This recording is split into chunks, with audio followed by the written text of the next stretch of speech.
நம்ம கம்யூனிஸ்டே இல்லை அப்படின்னு எல்லாம் பேசுகிறாங்களே, இன்றைக்கி எவ்வளோ கூட்டம் வந்துச்சு, இவ்வளோ பேர் எங்கே போய் கம்யூனிஸ்ட் தானே இவங்க, அவங்க மற்ற கட்சி மாதிரி விளம்பரப்படுத்திக்கிறது கிடையாது, ஆர்ப்பாட்டம் பண்ணுறது கிடையாது.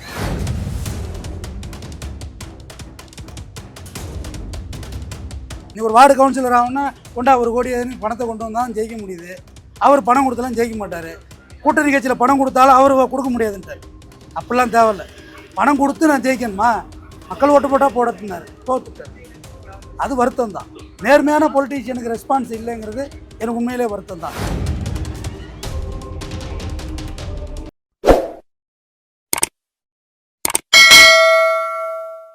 ஐயாவுடைய இழப்பு எவ்வளவு பெரிய இழப்பா இருக்கு.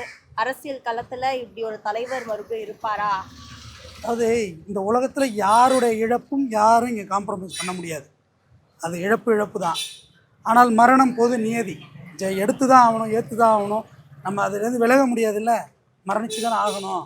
ஆனால் ஐயாவோட இழப்பு அப்படிங்கிறது அடுத்த ஜெனரேஷன் ஜென்சி கிட்ஸ் வரையும் ஐயா பார்த்துட்டாரு. இப்படி ஒரு பொலிட்டீஷியன் இருந்தார், இவ்வளோ எளிமையாக இருக்க முடியும். கடைசியாக கொடுத்த அந்த பணம் 10 லட்ச ரூபாயும் கட்சிக்கு கொடுத்துட்டாரு, பென்ஷன் கட்சிக்கு கொடுத்தாரு, மொத்தமாக கொடுத்த கிராஜுவேட்டி அதையும் கட்சிக்கு தான் கொடுத்தாரு. எந்த தொகையும் அவருக்குன்னு வச்சுக்கல. ரொம்ப அறத்தோடு வாழ்ந்த ஒரு மனிதர், குறிப்பாக தனி மனித ஒழுக்கத்தோடு வாழ்ந்தவர். அது தான் 101 அடிக்க முடிஞ்சுது. இல்லைன்னா அது வேலைக்கு ஆகாது. தனி பழக்கம், சீரட்டு பழக்கம்லாம் இருந்ததுன்னா அவ்வளோ நாள் இருக்க முடியாதுல்ல. உணவு ஆரோக்கியமாக சாப்பிடணும். அதாவது ஒரு டெடிகேட்டிவ் பொலிட்டீஷியன் அப்படின்றது. 18 வயசில் அவர் பொது உடைமை கொள்கையால் ஈர்க்கப்படுகிறார். இந்தியாவில் கம்யூனிசம் தோன்றிய அதே வருடம் தான் அவரும் பிறக்கிறார். சிபிஎம் தோன்றிய அதே வருடம்.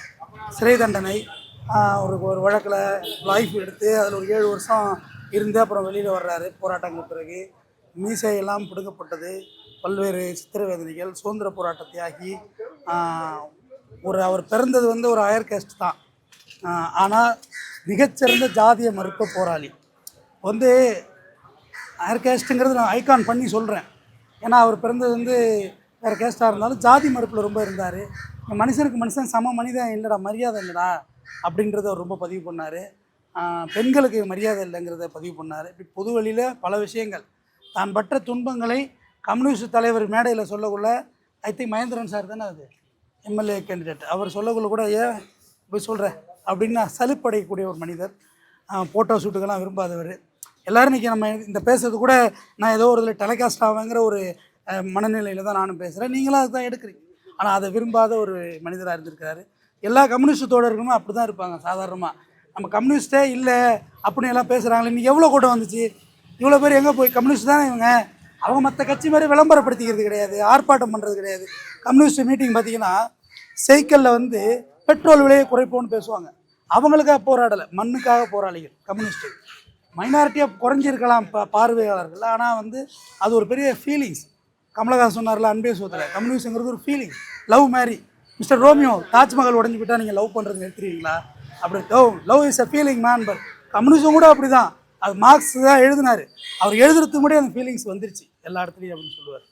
ஸோ அப்போ கம்யூனிஸ்டம் ரஷ்யாவிலே உடஞ்சி போச்சு, இங்கே இல்லைன்னு சொல்கிறீங்களான்னு கேட்பார். கமலஹாசன் பெரிய கம்யூனிஸ்ட்டு.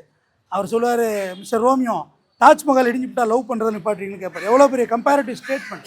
ஸோ ஐயாவோட இழப்பு எனக்கு என்னென்னா, ஐயாவை கொண்டு அடுத்த ஜெனரேஷனுக்கு கொண்டு போய் சேர்க்கணும். அது உங்களை மாதிரி வலைதளங்கள் கையில் இருக்குது. நம்ம யூடியூப்பில் டைம் பாஸ் என்டர்டெயின்மெண்ட் தேவை தான். பட் இவங்களெல்லாம் கொண்டு போய் சேர்க்கணும். இதுமாதிரி நிறைய பேர் இருக்கிறாங்க வெளியே தெரியாமல். ஆனால் நம்மாழ்வார் உயிரோடு இருந்தப்போ நம்மாழ்வார் புகழை யாருமே பேசலை. ஆக்சுவலாக தெரியவும் இல்லை. இன்றைக்கி நம்மாழ்வாரை பற்றி பக்கமாக ட்ரோல், அதாவது வீடியோ வருது. அவர் எவ்வளோ இயற்கையை பற்றி பேசியிருக்காரு. ஜெர்மானி போய் பல்குச்சி வேப்பங்குச்சிக்கு சண்டை போட்டு ஜெர்மானி போய் கேஸ் நடத்தி வாங்கிட்டு வந்திருக்காரு. ஜெர்மனிக்காரன் கொண்டு போயிட்டான் வேப்பங்குச்சை. இப்போவே கோலா கம்பெனிக்கு அதுக்கு நாடே விற்றுட்டாங்கம்மா. பொது உடைமைங்கிறது இவங்க கம்யூனிஸ்ட் கடைசி சேப்பு சட்டை உயிரோடு இருக்கிற வரையும் தான் இந்த நாட்டில் நீ நடமாட முடியும், நானும் நடமாட முடியும். இவங்க போயிட்டாங்கன்னா ஃபுல்லாகவே கார்பரேட் மயம்தான். வர்த்தக மயம், உலகமயம், தனியார் மயமாக்குதல், தாராளமயமாக்குதல்னு வேறு சினாரியோ போயிடும். எல்லாமே போயிடும். ரயில் போயிடும், எல்லாம் விற்றுருவாங்க. இவ்வளோ பெரிய போராளி அவர் தேர்தல் களத்தில் நின்னப்ப மக்கள் அவரை ஜெயிக்க வைக்கல அப்படின்ற ஒரு ஆதங்கம் இப்போ வரைக்கும். நல்ல கொஸ்டின். ஆதங்கம் எரிச்சல் தான் இருக்குது எனக்கெல்லாம். இவங்க நம்பி என்னத்தை போய் நிற்கிறது? இப்போ நீங்கள் இருக்கிறீங்க, நான் இந்த வார்டுக்கு நல்லது செய்யலாம்னு நினைக்கிறேன், ஓட்டு போடுவீங்களா? பணம் கேட்குறீங்களா? எதுக்கு பணம் கேட்குறீங்க? எப்படி ஓட்டு போடுறதுண்ணா? எப்படி ஜெயிக்கிறது? நல்லது டெபாசிட் மட்டும் கட்டிட்டு நான் சீட்டை கொடுத்துட்டு நான் காவேரி இங்கே வரவழைப்பேன், அதை பண்ணுவேன்ட்டு படுத்து கிடக்குறேன். எனக்கு யார் ஓட்டு போடுறா? யார் ஓட்டு போடலையே. ஓட்டு அரசியல் வேறு மாதிரி இருக்குது. மக்கள் தான் மாறணும். அவரை ஒரு ஒரு ஒரு ஒரு எம்எல்ஏ கூட அவர் ஆக்கி அழகு பார்க்கல. சொல்லுங்கள். அவர் பேரை கொண்டவங்க சம்பாதிச்சாங்க. அவர் என்ன சம்பாதிச்சாரு? குறைந்தபட்சம் வருமானம்லாம் வேண்டாம். அவர் பெரிய செல்வந்தர் விட்டு பிள்ளைமா. அவர் ஏழைப்பாளையெல்லாம் கிடையாது, பெரிய பணக்கார விட்டு பிள்ளை. ஆனால் அவருக்கு என்ன அங்கீகாரம் இங்கே கிடச்சிது? கம்யூனிஸ்ட் தலைவர். வேறு என்ன அங்கீகாரம் சொல்லுங்கள்? Nothing doing. நல்ல மனுஷன், நல்ல கண்ணு. வேறு என்ன பேர் இருக்குது? ஒன்றும் இல்லையே. குறைந்தபட்சம் ஒரு முன்னாள் எம்எல்ஏ ஒரு வாட்டியாக ஜெயிக்க வைக்கணும் இல்லைம்மா.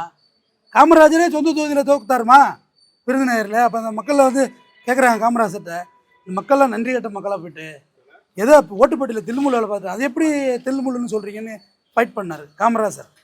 ஸோ அந்த மாதிரி லீடர்ஸே தோக்க அடிக்கிறது. நல்ல கண்ணையா ஒரு எம்எல்ஏ ஆக்கி அழகு பார்க்கல, எதுவுமே இல்லை.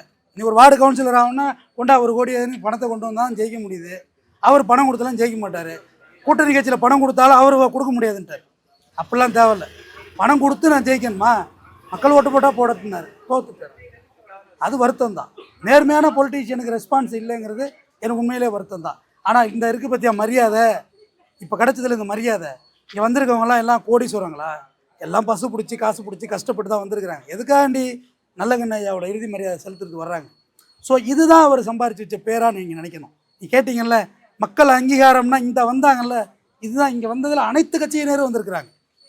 எல்லா கட்சி பிஜேபியில் உள்ளவங்க வந்திருக்கிறாங்க. டிஎம்கே, ஏடிஎம்கே, காங்கிரஸ், கம்யூனிஸ்ட் வரணும். அது பிரதான வீடு. அது அவங்க வராமல் யார் கொண்டாடுறது? அவங்க தான் வரணும். ஆனால் மற்றவங்களும் வந்திருக்கிறாங்களா? அப்போ அது என்ன அர்த்தம்? அது அப்போ அதுதான் நீங்கள் சொன்ன மக்கள் அதிகாரம். அதுதான் நீங்கள் பொது உடைமை கொள்கைங்கிறது. பொது உடைமைங்கிறது ஒரு சித்தாந்தமா? அது கொஞ்சம் மண்டையில் விளங்கினா தான் அது நமக்கு புரியும். மார்க்ஸ் வந்து பணக்காரனா இல்லை, ரொம்ப வறுமை தானே மார்க்ஸ் வீட்டில், ஏழ்மை தானே. கம்யூனிஸ்ட் வீட்டு தோழர்கள் வீட்டுக்கு ரொம்ப எளிமையாக இருப்பாங்க. அவ்வளோ வசதி, படம் பந்தாலாம் இருக்காது. வாங்க தோழர் சாப்பிட்லாம், அப்படியே உட்காந்து சாப்பிடுவாங்க. அந்த எளிமை வேறு இல்லை. இப்போ அரசியல் எப்படி இருக்குன்னா, ஹெலிகாப்டரில் வந்து இறங்கணும் கேண்டிடேட், அப்படி ஆகிட்டு தட்டு ஹெலிகாப்டரில் வந்து இறங்குறாங்க. இப்போ வந்து கேரியர் உச்சத்தில் இருக்கவங்கிறாங்க. அவதூறு பரப்பாதீங்கடா டேய். இவர் போட்டோ அவதூறு பரப்பிக்கிட்டு இருக்காங்க வலைதளங்களில். உன் கையை அழிப்போம்டா, அப்படிலாம் பண்ணாதீங்கடா.